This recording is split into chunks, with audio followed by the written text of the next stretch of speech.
Hi friends, Aju ആണ്. എല്ലാവരും സുഖമായിട്ടിരിക്കുന്നു എന്ന് വിശ്വസിക്കുന്നു. ഇന്ന് നമ്മൾ സംസാരിക്കാൻ പോകുന്നത് പോർട്ട്ഫോളിയോ ക്രിയേഷനെ പറ്റിയിട്ടാണ്. നമുക്കറിയാം, നമ്മൾ പല പ്രാവശ്യമായിട്ട് പല വീഡിയോസിലായിട്ട് കവർ ചെയ്തിട്ടുണ്ടായിരുന്ന ഒരു കാര്യമാണ്. നമ്മൾ മാർക്കറ്റിൻ്റെ അകത്ത് റിച്ച് ആക്കുന്നത് സ്റ്റോക്കുകളല്ല, മറിച്ച് പോർട്ട്ഫോളിയോ ആണ്. ആ പോർട്ട്ഫോളിയോ എങ്ങനെയാണ് ബിൽഡ് ചെയ്യുന്നതിനെ പറ്റിയിട്ട് നമ്മൾ പല സ്ട്രാറ്റജീസും കാര്യങ്ങളൊക്കെ തന്നെ സംസാരിച്ചിട്ടുണ്ടായിരുന്നു. അതിന് മാത്രമല്ല, ഈ പൊസിഷൻ സൈസിങ് അല്ലെങ്കിൽ ക്യാപിറ്റൽ അലോക്കേഷൻ ഇതുപോലുള്ള കാര്യങ്ങളൊക്കെ നമ്മൾ ചെറിയ ചെറിയ രീതിയിലൊക്കെ പല വീഡിയോസിലും കവർ ചെയ്ത് പോയിട്ടുണ്ടെങ്കിലും ഡെഡിക്കേറ്റഡ് ആയിട്ടൊരു വീഡിയോ ഇതിന് വേണ്ടിയിട്ട് ചെയ്തിട്ടില്ല. ഇന്ന് നമ്മൾ ആ ഒരു പർട്ടിക്കുലർ ടോപ്പിക്കാണ് വളരെ ഡീറ്റെയിൽ ആയിട്ട് ഡിസ്കസ് ചെയ്യാൻ പോകുന്നത്. Anyway, welcome to the video. And എന്നും പറയുന്നത് പോലെ തന്നെ വീഡിയോ മാക്സിമം ലൈക്ക് ചെയ്യാൻ വേണ്ടിയിട്ട് ശ്രമിക്കുക. ഓക്കെ, അപ്പോൾ നമുക്ക് സ്റ്റാർട്ട് ചെയ്യാം. അപ്പോൾ ആദ്യം തന്നെ മനസ്സിലാക്കേണ്ട ഒരു കാര്യം എന്ന് വെച്ച് കഴിഞ്ഞാൽ, നമ്മുടെ മാർക്കറ്റിൻ്റെ അകത്ത് വെൽത്ത് ക്രിയേറ്റ് ചെയ്ത് തരുന്നത് നമ്മളെ സ്റ്റോക്കുകളല്ല, മറിച്ച് പോർട്ട്ഫോളിയോനെ നമ്മൾ എങ്ങനെ മാനേജ് ചെയ്യുന്നതനുസരിച്ചാണ്. അതായത് സ്റ്റോക്കുകളിൽ എപ്പോൾ എൻട്രി എടുക്കണം, എപ്പോൾ അതിൻ്റെ അകത്തുനിന്ന് എക്സിറ്റ് എടുക്കണം, എത്ര എക്സിറ്റ് എടുക്കണം, അല്ലെങ്കിൽ എത്ര നമ്മൾ അതിൻ്റെ അകത്ത് ബൈ എടുക്കണം. ഈ 4 കാര്യങ്ങളെ ഡിസൈഡ് ചെയ്തിരിക്കും നമുക്ക് മാർക്കറ്റിൻ്റെ അകത്ത് വെൽത്ത് ക്രിയേറ്റ് ചെയ്യുന്നത്. അത് ഏത് സ്റ്റോക്കുകളും ആയിക്കോട്ടെ. അത് ചിലപ്പോൾ ലാർജ് ക്യാപ്പ് ആയിരിക്കാം, സ്മോൾ ക്യാപ്പ് ആയിരിക്കാം, മിഡ് ക്യാപ്പ് ആയിരിക്കാം, മൈക്രോ ക്യാപ്പ് ആയിരിക്കാം, ഇതെല്ലാം തന്നെ ആയിരിക്കാം. അല്ലെങ്കിൽ സ്റ്റോക്കുകൾ റിന്യൂവബിൾ എനർജി തീം ആയിരിക്കാം, ചിലപ്പോൾ PSU ആയിരിക്കാം, ചില സമയത്ത് പ്രൈവറ്റ് ബാങ്കുകളായിരിക്കാം, ചില സമയത്ത് IT സെക്ടറിലുള്ള സ്റ്റോക്കുകളായിരിക്കാം. ഏത് സ്റ്റോക്കുകളായാലും അല്ലെങ്കിൽ ഏത് തീമായാലും ഏത് ക്യാപ്പിലുള്ള സ്റ്റോക്കുകളായാലും ഒന്നും തന്നെ അതിന് മാറ്റർ ചെയ്യുന്നതല്ല. അതിൻ്റെ അകത്തൊക്കെ കുറേ സെറ്റ് ഓഫ് ക്രൈറ്റീരിയാസ് നമുക്ക് മാച്ച് ചെയ്ത് വരുമ്പോഴത്തേക്കും നമ്മൾ അതിൻ്റെ അകത്തുനിന്ന് പൊസിഷൻ എടുക്കുന്നു. അതിനുശേഷം ആ ക്രൈറ്റീരിയാസിൽ നിന്ന് അത് ഔട്ടായി പോകുമ്പോഴത്തേക്കും നമ്മൾ അതിൽ നിന്ന് എക്സിറ്റ് എടുക്കുന്നു. ഇതാണ് നമ്മൾ നോർമലി ചെയ്യുന്നത്. ഈ ഒരു പ്രോസസ്സ് ഫോളോ ചെയ്യുന്ന വഴിയിട്ടാണ് നമുക്ക് ലോങ് ടൈമിൽ വെൽത്ത് ക്രിയേറ്റ് ചെയ്യാൻ പറ്റുന്നത്. ഇപ്പോൾ നമ്മളിപ്പോൾ ഒരുപാട് വലിയ വലിയ ഇൻവെസ്റ്റേഴ്സിൻ്റെ ഇൻ്റർവ്യൂ കാര്യങ്ങളൊക്കെ കേൾക്കാൻ നേരത്ത് അവരൊക്കെ പറയുകയാണ്, നിങ്ങൾ സ്റ്റോക്ക് മേടിക്കുക, അത് മറന്നു കളയുക, നിങ്ങൾക്ക് ലോങ് ടൈമിൽ വെൽത്ത് ക്രിയേറ്റ് ചെയ്ത് കിട്ടും. അല്ലെങ്കിൽ സ്റ്റോക്ക് മേടിച്ചിട്ട് നിങ്ങൾ എത്ര നാളത് ഹോൾഡ് ചെയ്യുന്നു അതിനനുസരിച്ചിട്ടായിട്ട് നിങ്ങൾക്ക് അതിൻ്റെ അകത്ത് വെൽത്ത് ക്രിയേഷൻ പോസിബിൾ ആവുന്നത്. ഇതുപോലെയൊക്കെ ഒരുപാട് തള്ളുകൾ നമ്മൾ കേൾക്കാറുണ്ട്. പക്ഷേ പിന്നെ എന്തിനാണ് ഇവരൊക്കെ ഈ ഫണ്ട് മാനേജർ എന്നുള്ള രീതിയിൽ ഇരിക്കുന്നതെന്ന് ചിന്തിച്ച് നോക്കുക. ഒരിക്കൽ സ്റ്റോക്ക് മേടിച്ച് വെച്ചിട്ട് അവരൊക്കെ അങ്ങ് മറന്നു കളഞ്ഞാൽ പോരെ. എന്തിനാണ് അവരുടെ ഫണ്ട് ആക്റ്റീവ്ലി മാനേജ് ചെയ്യുന്നത്? അല്ലെങ്കിൽ 20 വർഷം മുമ്പോ 30 വർഷം മുമ്പോ മേടിച്ച എത്ര സ്റ്റോക്കുകൾ അവരുടെ കയ്യിൽ ഇപ്പോൾ ഉണ്ട്, അവരെന്തുകൊണ്ട് ആ സ്റ്റോക്കുകളൊക്കെ വിറ്റ് കളയുന്നു? അപ്പോൾ ഇതിൻ്റെ അകത്തൊക്കെ തന്നെ കൃത്യമായിട്ട് എൻട്രി എക്സിറ്റുകൾ എടുത്താൽ മാത്രമേ വെൽത്ത് ക്രിയേറ്റ് ചെയ്യാൻ പറ്റത്തുള്ളൂ. ചില എന്താ പറയുക, വളരെ കുറച്ച് സ്റ്റോക്കുകൾ മാത്രമാണ് വളരെ ലോങ് ടൈമിൽ പെർഫോമൻസ് നടത്തുന്നത്. ആ ഒരു കുറച്ച് സെറ്റ് ഓഫ് സ്റ്റോക്കുകൾ മാത്രം വെച്ചുകൊണ്ട് ഈ സ്റ്റോക്കുകൾ നിങ്ങൾ ഇവിടെ എടുത്തിരുന്നെങ്കിൽ, ഇതിപ്പോൾ കഴിഞ്ഞ HDFC ആയിരുന്നു അങ്ങനെ ഒരു സ്റ്റോക്ക് എന്ന് വിചാരിക്കുക. അപ്പോൾ HDFCനെ മാത്രം കാണിച്ചതുകൊണ്ട് HDFCയിൽ നിങ്ങൾ ഇത്ര വർഷം മുമ്പ് എൻട്രി എടുത്തിരുന്നെങ്കിൽ നിങ്ങളുടെ വെൽത്ത് ഇപ്പോൾ ഇത്ര ആവുമോ എന്ന് പറയുന്നതെന്ന് വെച്ച് കഴിഞ്ഞാൽ ആക്ച്വലി ഒരു തള്ളാണ്. കാരണം അന്ന് HDFCനെ പോലെ തന്നെ മാർക്കറ്റിൻ്റെ അകത്ത് ഇഷ്ടംപോലെ സ്റ്റോക്കുകൾ ഉണ്ടായിരുന്നു. അല്ലെങ്കിൽ ഇൻഫോസിസിനെ പോലെ തന്നെ മാർക്കറ്റിൻ്റെ അകത്ത് ആയിരക്കണക്കിന് സ്റ്റോക്കുകൾ ഉണ്ടായിരുന്നു. ഈ സ്റ്റോക്കുകളിലൊന്നും എൻട്രി എടുക്കാതെ നമ്മൾ ഇൻഫോസിസ് തന്നെ എടുക്കണം. അത് ബാക്കിയുള്ള സ്റ്റോക്കുകളൊക്കെ പൂട്ടിപ്പോയ സ്റ്റോക്കുകളൊന്നും നമ്മൾ എക്സാമ്പിളിൽ കൗണ്ട് ചെയ്യുന്നില്ല. മറിച്ച് ഈ സക്സസ്ഫുൾ ആയിട്ടുള്ള ഒരു സ്റ്റോക്കിനെ മാത്രം കാണിച്ചുകൊണ്ട് നമ്മൾ ഈ ഒരു കഥ ഇറക്കുക എന്ന് പറഞ്ഞാൽ അത് ഹിസ്റ്റോറിക്കലി നോക്കാൻ നേരത്ത്, അല്ലെ ചരിത്രത്തിലോട്ട് നോക്കാൻ നേരത്ത് ഓക്കെ. പക്ഷേ പ്രസന്റിൽ നിന്നോട്ട് നമ്മൾ ഫ്യൂച്ചറിലോട്ട് നോക്കാൻ നേരത്ത് അങ്ങനെ ഒരു സ്റ്റോക്ക് കണ്ടുപിടിക്കുക എന്ന് പറഞ്ഞാൽ ബുദ്ധിമുട്ടായിട്ടുള്ളൊരു കാര്യമാണ്. അപ്പോൾ ഓരോ സ്റ്റോക്ക് നമ്മൾ എടുക്കാൻ നേരത്ത് ഇത് ലോങ് ടൈമിൽ മൾട്ടിബാഗർ ആവുമെന്ന് വിചാരിച്ചാണ് എടുക്കുന്നതെങ്കിൽ പോലും ഇവിടെ ഒരു പ്രോബബിലിറ്റിയുടെ ഗെയിമാണ് നടക്കുന്നത്. അപ്പോൾ ഈ സ്റ്റോക്കുകളുടെ അകത്തൊക്കെ തന്നെ എപ്പോൾ എൻട്രി എടുക്കണം, എപ്പോൾ എക്സിറ്റ് എടുക്കണം എന്നുള്ള കാര്യങ്ങളെ പറ്റിയിട്ട് നമ്മൾ പലപ്പോഴായിട്ട് സംസാരിച്ചിട്ടുണ്ടായിരുന്നു. പല വീഡിയോസിലായിട്ട് അത് കവർ ചെയ്തിട്ടുണ്ടായിരുന്നു. അതായത് നമ്മളെ ടെക്നിക്കൽ അനാലിസിസ് എക്സ്പ്ലെയിൻഡ് പോലെയുള്ള പ്ലേലിസ്റ്റിൻ്റെ അകത്തൊക്കെ തന്നെ നമ്മൾ അതിനെക്കുറിച്ചിട്ട് വളരെ ഡീറ്റെയിൽ ആയിട്ട് സംസാരിച്ചിട്ടുള്ളതുകൊണ്ട് ഇന്ന് അതിനെക്കുറിച്ച് അധികം നമ്മൾ സംസാരിക്കുന്നില്ല. നമ്മൾ ഇന്ന് ഇവിടെ കവർ ചെയ്യാൻ പോകുന്നത് എത്ര പൊസിഷൻ എടുക്കണം, എത്ര പൊസിഷൻ നമ്മൾ എപ്പോൾ എക്സിറ്റ് ചെയ്യണം, എത്ര പൊസിഷൻസിലാണ് അല്ലെങ്കിൽ എത്ര പെർസെൻറ്റേജ് അലോക്കേഷനാണ് ഓരോ സ്റ്റോക്കിലും കൊടുക്കേണ്ടത്, ഇതുപോലെയുള്ള കാര്യങ്ങളൊക്കെ പറ്റിയിട്ടാണ്. അല്ലെങ്കിൽ position sizing, the art of position sizing എന്ന് പറയുന്ന ഒരു ടോപ്പിക്കിനെ പറ്റിയിട്ടാണ് നമ്മൾ വളരെയധികം ഡീറ്റെയിൽ ആയിട്ട് ഡിസ്കസ് ചെയ്യാൻ പോകുന്നത്. ഓക്കെ, നമ്മൾ ആദ്യം തന്നെ മനസ്സിലാക്കുക, നമ്മളൊരു പോർട്ട്ഫോളിയോ ബിൽഡ് ചെയ്യാൻ നേരത്ത് നമുക്ക് അതിൻ്റെ അകത്ത് എത്ര സ്റ്റോക്ക് വേണോ എന്നുള്ളതിൻ്റെ കൃത്യമായിട്ട് ഒരു ഐഡിയ നമ്മുടെ മനസ്സിലുണ്ടായിരിക്കണം. അത് നമ്മുടെ അലോക്കേഷൻ സ്റ്റൈൽ എന്നാണ് പറയുന്നത്. ആ അലോക്കേഷൻ സ്റ്റൈൽ പലർക്കും പല രീതിയിലായിരിക്കും. പലരും നമ്പർ ഓഫ് സ്റ്റോക്കുകളുടെ എണ്ണം എന്ന് പറയുന്നത് പലർക്കും പല രീതിയിലായിരിക്കും. അത് എത്രയൊക്കെ ആവാം. നോർമലി നമ്മൾ പറയുന്നതെന്ന് വെച്ച് കഴിഞ്ഞാൽ ഒരു 3 മുതൽ 5 സ്റ്റോക്ക് വരെ, അല്ലെങ്കിൽ 3 മുതൽ 10 സ്റ്റോക്ക് മാക്സിമം, ഈ റേഞ്ചിലാണ് നമ്മൾ നോർമലി സജസ്റ്റ് ചെയ്യുന്നത്. അപ്പോൾ ഇതിൽ ഈ 3 സ്റ്റോക്കൊക്കെയാണ് ഹോൾഡ് ചെയ്യുന്നതെങ്കിൽ പോർട്ട്ഫോളിയോയുടെ വോളറ്റിലിറ്റി എന്ന് പറയുന്നത് വളരെയധികം ഹൈ ആയിരിക്കും. പക്ഷേ പോർട്ട്ഫോളിയോയുടെ റിട്ടേൺസ് എന്ന് പറയുന്നത് വളരെയധികം ഹെവി ആയിട്ടുള്ള റിട്ടേൺസ് ആയിരിക്കും. ഒരു ദിവസം തന്നെ ചിലപ്പോൾ പോർട്ട്ഫോളിയോ 3% അല്ലെങ്കിൽ 5% അല്ലെങ്കിൽ ചിലപ്പോൾ ഞാൻ എൻ്റെ പേഴ്സണൽ പോർട്ട്ഫോളിയോയിലൊക്കെ 7% വരെയൊക്കെ ഡൗൺ കണ്ടിട്ടുണ്ട്. ഒറ്റ ദിവസം തന്നെ പോർട്ട്ഫോളിയോ ആണെങ്കിൽ 7% ഒക്കെ ഡൗൺ ആവാറുണ്ട്. അപ്പം അതേ രീതിയിൽ ഹെവി ആയിട്ടുള്ളൊരു വോളറ്റിലായിട്ടുള്ളൊരു പോർട്ട്ഫോളിയോ ആയിരിക്കും 3% അല്ലെങ്കിൽ 3 സ്റ്റോക്കുകളൊക്കെ നിങ്ങൾ ഹോൾഡ് ചെയ്യുകയാണെങ്കിൽ. പക്ഷേ ഇതിൻ്റെ അകത്ത് നിങ്ങൾക്ക് കിട്ടാൻ പോകുന്ന റിട്ടേൺസ് എന്ന് പറയുന്നത് പോർട്ട്ഫോളിയോ ലെവലിൽ തന്നെ മൾട്ടി ബാഗർ റിട്ടേൺസുകൾ നിങ്ങൾക്ക് കിട്ടിയെന്നും വരാം. ഇനി നെക്സ്റ്റ് എന്ന് പറയുന്നത് ഒരു 5 സ്റ്റോക്കൊക്കെയാണ് ഹോൾഡ് ചെയ്യുന്നതെങ്കിൽ, 5 സ്റ്റോക്കാണ് ഹോൾഡ് ചെയ്യുന്നതെങ്കിൽ അതാണ് ഏറ്റവും ഒപ്റ്റിമം ലെവൽ എന്ന് പറയുന്നത്. ഞാൻ പേഴ്സണലി എല്ലാവരുടെ അടുത്തും സജസ്റ്റ് ചെയ്യുന്ന, നിങ്ങൾക്ക് മാർക്കറ്റിൻ്റെ അകത്ത് വെൽത്ത് ക്രിയേഷനാണ് ആവശ്യമെങ്കിൽ ഞാൻ സജസ്റ്റ് ചെയ്യുന്നത് ഈ 5 സ്റ്റോക്കുകളുടെ ഒരു എന്താ പറയുക അലോക്കേഷൻ സ്ട്രാറ്റജിയാണ്. ഇനി അതിൽ കൂടുതൽ സ്റ്റോക്ക് നിങ്ങൾക്ക് എന്താ പറയുക നിങ്ങളുടെ പോർട്ട്ഫോളിയോക്കകത്ത് ഹോൾഡ് ചെയ്യുകയാണെങ്കിൽ നിങ്ങൾക്ക് അവിടെ വെൽത്ത് ക്രിയേഷൻ അല്ല, മറിച്ച് വെൽത്ത് പ്രിസർവേഷനോ അല്ലെങ്കിൽ കോമ്പൗണ്ട് റിട്ടേൺസ് പോലുള്ള കാര്യങ്ങളൊക്കെ ആയിരിക്കും നിങ്ങൾക്ക് അവിടെ നോർമലി നടക്കാൻ പോകുന്നത്. 10 സ്റ്റോക്ക് വരെയൊക്കെ മാക്സിമം, 10ന് മേലോട്ടൊക്കെ പോകുകയാണെങ്കിൽ പിന്നെ നമുക്ക് അതിനെക്കുറിച്ച് ഡീറ്റെയിൽ ആയിട്ട് മുന്നോട്ട് സംസാരിക്കാം. എനിവേ, അപ്പോൾ ഇവിടെ നമ്മൾ പറഞ്ഞുകൊണ്ടിരിക്കുന്നത് 5 സ്റ്റോക്കാണ് നിങ്ങൾ ഹോൾഡ് ചെയ്യുന്നതെങ്കിൽ അവിടെ നിങ്ങളുടെ വോളറ്റിലിറ്റി എന്ന് പറയുന്നത് ഒരു മീഡിയം ലെവലിലോട്ട് വരികയും നിങ്ങൾക്ക് അപ്പോഴും കുറച്ച് അത്യാവശ്യം നല്ല രീതിയിൽ തന്നെ ഗ്രോത്ത് കിട്ടുന്നതുമായിരിക്കും അല്ലെങ്കിൽ റിട്ടേൺസ് കിട്ടുന്നതുമായിരിക്കും. ഇനി അതിനെക്കാട്ടി നമ്മൾ കൂടുതൽ സ്റ്റോക്ക്, അതായത് 10 സ്റ്റോക്കിലോട്ടൊക്കെ പോവുകയാണെങ്കിൽ അവിടെ നമ്മുടെ വോളറ്റിലിറ്റി എന്ന് പറയുന്നത് വളരെയധികം കുറവായിരിക്കും. അവിടെ നമ്മുടെ റിട്ടേൺസ് എന്ന് പറയുന്നത് ഒരു ഓക്കെ കൈൻഡ് ഓഫ് റിട്ടേൺസ് തന്നെ മാത്രമായിരിക്കും. ഇനി ഒരു 10 മുതൽ 15 സ്റ്റോക്ക് വരെയൊക്കെയാണ് നിങ്ങൾ ഹോൾഡ് ചെയ്യുന്നതെങ്കിൽ മോസ്റ്റ് പ്രോബബിലി, ഇവിടെ നമ്മൾ മോസ്റ്റ് പ്രോബബിലി പറയുന്നത്, അല്ലാതെ ഇതിൻ്റെ അകത്ത് എക്സെപ്ഷൻസ് ഉണ്ടായിരിക്കാം, പക്ഷേ മോസ്റ്റ് പ്രോബബിലി നിങ്ങളൊരു മ്യൂച്വൽ ഫണ്ടിൻ്റെ റിട്ടേൺസ് മിമിക് ചെയ്യാനുള്ള ചാൻസ് ആയിരിക്കും കാണുന്നത്. അതായത് നിങ്ങളൊരു മ്യൂച്വൽ ഫണ്ടൊക്കെ എത്രയാണ് പെർസെൻറ്റേജ് റിട്ടേൺസ് തരുന്നത്? പല സ്റ്റോക്കുകളും ഒരു 15 to 22% അകത്തുള്ള റിട്ടേൺസ് ആയിരിക്കും തരുന്നത് ഇയർ ഓൺ ഇയർ. ആ ടൈപ്പിലുള്ള റിട്ടേൺസ് ആയിരിക്കും നിങ്ങൾക്ക് അതിൻ്റെ അകത്ത് ഈ ഒരു എന്താ പറയുക 10 മുതൽ 15 സ്റ്റോക്കുകളുടെ ഇടയിലാണ് നിങ്ങൾ ഹോൾഡ് ചെയ്യുന്നതെങ്കിൽ അവിടെ നിങ്ങൾക്ക് കിട്ടാൻ പോകുന്നത്. ഒരു 15 സ്റ്റോക്കിന് മേലിലോട്ടാണ് പോകുന്നതെങ്കിൽ പിന്നെ നിങ്ങൾ ഇൻഡെക്സിനെ തന്നെ മിമിക് ചെയ്യാനുള്ള ചാൻസാണ് കൂടുതൽ. ഇൻഡെക്സ് മിമിക് ചെയ്യുക എന്ന് പറയുമ്പോഴത്തേക്കും 15 സ്റ്റോക്കൊക്കെ ആണെങ്കിൽ നിങ്ങൾ കൂടുതലും സ്മോൾ ക്യാപ് ഇൻഡെക്സ് അവരെയൊക്കെ മിമിക് ചെയ്യാനുള്ള ചാൻസാണ് കൂടുതൽ. പിന്നീട് ഒരു 20-25 സ്റ്റോക്കിലോട്ടൊക്കെ പോകാൻ നേരത്താണ് നിങ്ങൾ മെയിൻ നമ്മുടെ നിഫ്റ്റീനെ മിമിക് ചെയ്യാൻ തുടങ്ങുന്നത്. അതിനൊക്കെ മുകളിലോട്ട് പോകാൻ നേരത്ത് 20-25 മേലിലോട്ട് പോവുകയാണെങ്കിൽ പിന്നെ നിങ്ങൾക്ക് ഒരിക്കലും തന്നെ മാർക്കറ്റിനെ ഔട്ട് പെർഫോം ചെയ്യുക എന്ന് പറഞ്ഞാൽ അത് നടക്കുന്ന കാര്യമായിട്ട് തോന്നുന്നില്ല. കാരണം അത്ര കണ്ട് സ്റ്റോക്കുകളുടെ എണ്ണം കൂടുകയാണ്. ഏകദേശം നിങ്ങൾ ഓരോ ദിവസവും നിങ്ങളുടെ പോർട്ട്ഫോളിയോക്കകത്ത് ഏതെങ്കിലുമൊക്കെ സ്റ്റോക്കുകൾ അപ്പായിരിക്കും, ഏതെങ്കിലുമൊക്കെ സ്റ്റോക്കുകൾ ഡൗൺ ആയിരിക്കും. മൊത്തത്തിൽ നിങ്ങളുടെ പോർട്ട്ഫോളിയോ അത് ഡ്രാഗ് ചെയ്ത് അല്ലെങ്കിൽ ലാഗ് ചെയ്ത് നിൽക്കുന്നതായിട്ട് നിങ്ങൾക്ക് കാണാൻ പറ്റുന്നതാണ്. അപ്പോൾ ഇവിടെ ഒരു കാര്യം ഞാൻ എഗെയിൻ ഒന്നുകൂടെ ഓർമ്മിപ്പിക്കുന്നു, ഇതൊക്കെ തന്നെ ഇതിൻ്റെ അകത്തൊക്കെ തന്നെ ഔട്ട്ലേയേഴ്സ് ഉണ്ടായിരിക്കും. ഇങ്ങനെ തന്നെ സംഭവിക്കണമെന്ന് നമുക്ക് ഗ്യാരണ്ടി ഒന്നുമില്ല. പക്ഷേ എന്നിരുന്നാൽ പോലും ഇതാണ് മോസ്റ്റ് പ്രോബബ്ലി സംഭവിക്കാൻ പോകുന്നത്. 3 സ്റ്റോക്കുകളുടെ പോർട്ട്ഫോളിയോ ആണെങ്കിലും നല്ല സ്റ്റോക്കുകളാണെങ്കിൽ മാത്രമേ അവിടെ റിട്ടേൺസ് കിട്ടുകയുള്ളൂ. അല്ലാതെ അതിൻ്റെ അകത്തും ഏറ്റവും മോശം സ്റ്റോക്കുകളാണ് നിങ്ങൾ കൊണ്ടുവയ്ക്കുന്നതെങ്കിൽ അതിൻ്റെ അകത്ത് നിങ്ങൾക്ക് ഒരിക്കലും റിട്ടേൺസ് ജനറേറ്റ് ചെയ്യാൻ വേണ്ടി പറ്റത്തില്ല. ഓക്കെ, അപ്പോൾ നമ്മൾ ഇനി അതിൻ്റെ അകത്ത് നമ്മുടെ പേഴ്സണൽ ചോയ്സ് ആണ് നമ്മൾ നോക്കേണ്ടത്. നമുക്ക് എത്ര സ്റ്റോക്കുകളാണ് നമ്മൾ ഹോൾഡ് ചെയ്യുന്നതെന്നനുസരിച്ചിരിക്കും, ഹോൾഡ് ചെയ്യേണ്ടതെന്നുള്ളത് നമ്മുടെ സ്ട്രാറ്റജി അനുസരിച്ചിരിക്കും. നമ്മളിപ്പോൾ ഗ്രോത്ത് സ്റ്റോക്കുകളാണ് ഹോൾഡ് ചെയ്യുന്നതെങ്കിൽ നിങ്ങൾക്ക് അതിൻ്റെ അകത്ത് കുറച്ച് സ്റ്റോക്കുകൾ മതിയാകും. നിങ്ങൾ വാല്യൂ പിക്കുകളാണ് ഹോൾഡ് ചെയ്യുന്നതെങ്കിൽ നിങ്ങൾക്ക് അതിൻ്റെ അകത്ത് ഒരുപാട് പിക്കുകൾ ആവശ്യമായിട്ട് വരും, അല്ലെങ്കിൽ ഒരുപാട് സ്റ്റോക്കുകൾ ആവശ്യമായിട്ട് വരും. പിന്നെ നിങ്ങളുടെ ഇൻഡിവിജ്വലി നിങ്ങളുടെ റിസ്ക് ടേക്കിംഗ് എബിലിറ്റി, അല്ലെങ്കിൽ നിങ്ങൾക്ക് ഈ വോളറ്റിലിറ്റി എത്രമാത്രം ഹാൻഡിൽ ചെയ്യാൻ പറ്റുമെന്നുള്ളത് ഒരു കാര്യമാണ്. അതായത് നിങ്ങളുടെ ഇമോഷണൽ സ്ട്രെങ്ത് എത്രയാണ്. ഓരോ സ്റ്റോക്കും ഇടിഞ്ഞു പോകാൻ നേരത്ത്, അതായത് ടെമ്പററി ആയിട്ടുള്ള റീസൺസ് കാരണം 10%, 15% കറക്ഷൻസ് ഒരു പർട്ടിക്കുലർ സ്റ്റോക്കിൽ വരാൻ നേരത്ത് നിങ്ങൾ കോൺസെൻട്രേറ്റഡ് ആയിട്ടുള്ള ഒരു പോർട്ട്ഫോളിയോ ആണ് റൺ ചെയ്യുന്നതെങ്കിൽ നിങ്ങൾക്ക് അതിൻ്റെ അകത്ത് ടോട്ടൽ പോർട്ട്ഫോളിയോ വരുന്ന ഹിറ്റ് എന്ന് പറയുന്നത് ഹ്യൂജ് ആയിരിക്കും. അപ്പോൾ ആ ഹ്യൂജ് ആയിട്ടുള്ള ഹിറ്റ് എടുക്കാനുള്ള ഇമോഷണൽ സ്ട്രെങ്ത് നിങ്ങൾക്കുണ്ടോ, അല്ലെങ്കിൽ അത് കാണുമ്പോഴത്തേക്കും നിങ്ങൾ പേടിച്ച് ഈ സ്റ്റോക്കുകൾ വിറ്റിട്ട് പോകാറാണോ ചാൻസ്.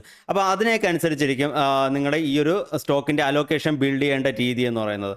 പിന്നെയെന്ന് പറഞ്ഞാൽ മാർക്കറ്റ് കണ്ടീഷൻ. ഒബിയസ്ലി നമ്മളൊരു ബുൾ മാർക്കറ്റിൻ്റെ അകത്ത് മാത്രമേ ഹൈലി കോൺസെൻട്രേറ്റഡ് ആയിട്ടുള്ള പോർട്ട്ഫോളിയോ നമുക്ക് റൺ ചെയ്ത് കൊണ്ടുപോകാൻ പറ്റത്തുള്ളൂ. ഒരു ബെയർ മാർക്കറ്റിൻ്റെ അകത്ത് ഇതും കൊണ്ട് പോയി കഴിഞ്ഞാൽ നിങ്ങൾക്ക് നിങ്ങളുടെ ക്യാപിറ്റൽ മൊത്തം ലൂസ് ചെയ്യാനുള്ള ചാൻസാണ് കൂടുതൽ. അപ്പോൾ നമ്മളൊരു ബുൾ മാർക്കറ്റിൻ്റെ അകത്താണോ, ബുൾ മാർക്കറ്റിൻ്റെ ഏത് ഫേസിലാണ് നിൽക്കുന്നത്, സ്റ്റാർട്ടിംഗ് ഫേസിലാണോ എൻഡിങ് ഫേസിലാണോ, ഇതൊക്കെ അനുസരിച്ചിരിക്കും നമ്മുടെ പോർട്ട്ഫോളിയോക്കകത്ത് ഇതേ കണക്ക് ഹെവി ആയിട്ട് കോൺസെൻട്രേറ്റഡ് ആയിട്ടുള്ള സ്റ്റോക്കുകൾ വേണോ വേണ്ടയോ എന്നുള്ളത് തീരുമാനിക്കേണ്ടത്. പിന്നെ എന്ന് പറഞ്ഞാൽ നമ്മുടെ എബിലിറ്റി ടു ട്രാക്ക് മാർക്കറ്റാണ്. അതായത് നമുക്ക് മാർക്കറ്റ് എത്രമാത്രം ഡീപ്പായിട്ട് ട്രാക്ക് ചെയ്യാൻ പറ്റും, എല്ലാ ദിവസവും എല്ലാ മൊമെൻറ്റ് കാര്യങ്ങളൊക്കെ വാച്ച് ചെയ്യാൻ പറ്റുന്നുണ്ടോ. എനിക്കിപ്പോൾ ഒരു സ്റ്റോക്കിൻ്റെ അകത്ത് ഇപ്പോൾ ഒരു എന്താ പറയുക 5 സ്റ്റോക്കുകൾ മാത്രമേ നിങ്ങളുടെ പോർട്ട്ഫോളിയോയിൽ ഉള്ളൂ എന്ന് വിചാരിക്കുക. അപ്പോൾ ഒരു സ്റ്റോക്കിൻ്റെ അകത്ത് 20% അലോക്കേഷൻ ഉണ്ട്.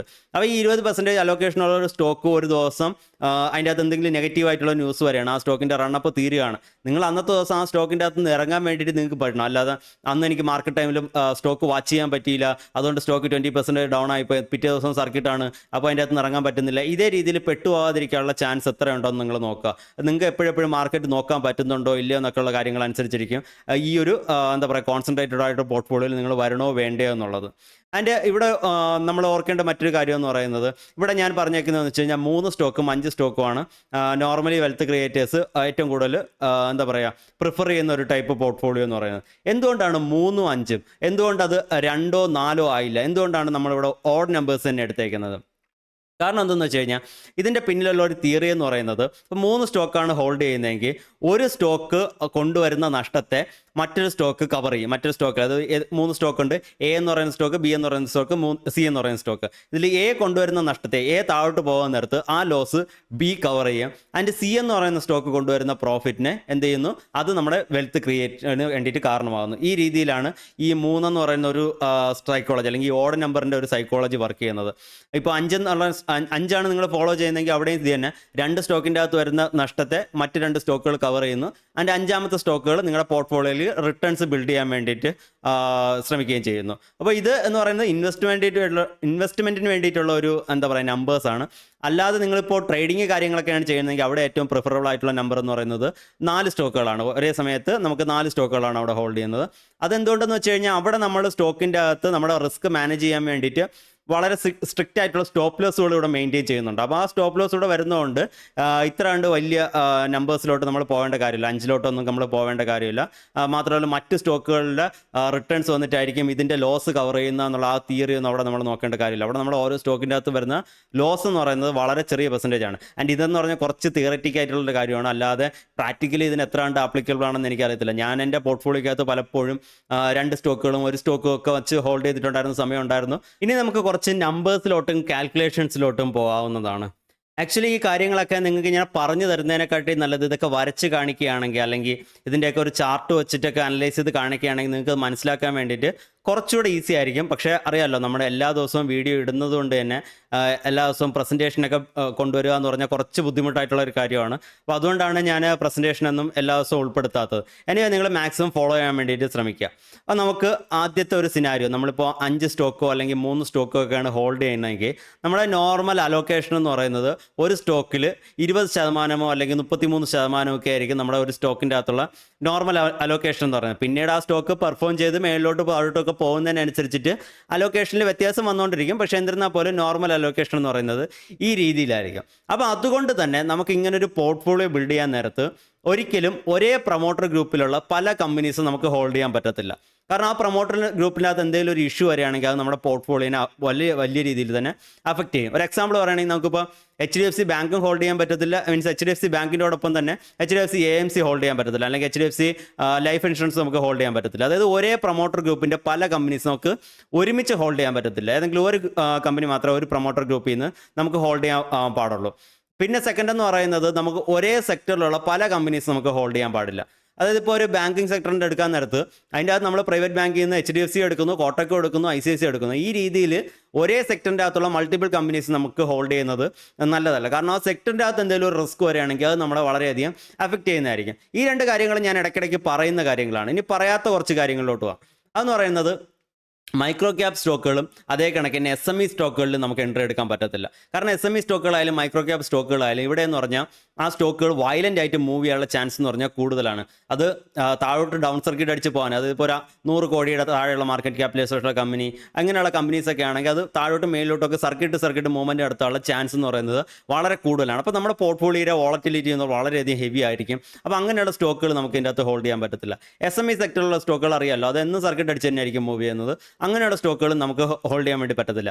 അപ്പോൾ നമ്മളൊരു പുതിയൊരു സ്റ്റോക്ക് കാണുകയാണ്, അതൊരു SME സ്റ്റോക്കാണ്. നമ്മൾ ഓർക്കേണ്ട ഒരു കാര്യം എന്ന് വെച്ച് കഴിഞ്ഞാൽ, ഇതിൻ്റെ അകത്ത് ഞാൻ പൊസിഷൻ ബിൽഡ് ചെയ്യുകയാണെങ്കിൽ എനിക്ക് എൻ്റെ പോർട്ട്ഫോളിയോ എത്ര പെർസെൻറ്റേജ് ഇതിൻ്റെ അകത്ത് പൊസിഷൻ ബിൽഡ് ചെയ്യാൻ പറ്റും? അത് വളരെ ഇമ്പോർട്ടൻ്റ് ആയിട്ടുള്ള ചോദ്യമാണ്. നിങ്ങൾക്ക് ഹെവി ആയിട്ട് പൊസിഷൻ ബിൽഡ് ചെയ്യാൻ പറ്റൂലെങ്കിൽ പിന്നെ അങ്ങനെ ഒരു സ്റ്റോക്കിൻ്റെ പുറകെ പോയിട്ട് വലിയ കാര്യമൊന്നുമില്ല.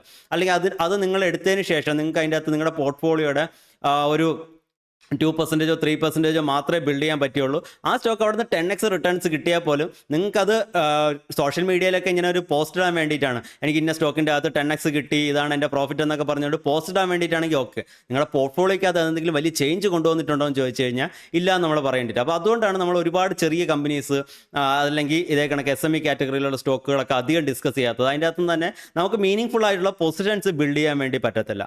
കാരണം ഈ റിസ്ക് എന്ന് പറയുന്നത് വളരെ ഹ്യൂജ് ആയിരിക്കും. ആ റിസ്ക് വെർത്ത് അല്ലാതെ ഉണ്ടാവും. മാർക്കറ്റിൻ്റെ അകത്ത് നമ്മൾ മൾട്ടി ബാഗർ ആവുന്ന 1-2 സ്റ്റോക്കുകൾ മാത്രമല്ല, അല്ലാത്ത നഷ്ടത്തിലോട്ട് പോകുന്ന ഒരുപാട് സ്റ്റോക്കുകളുണ്ട്.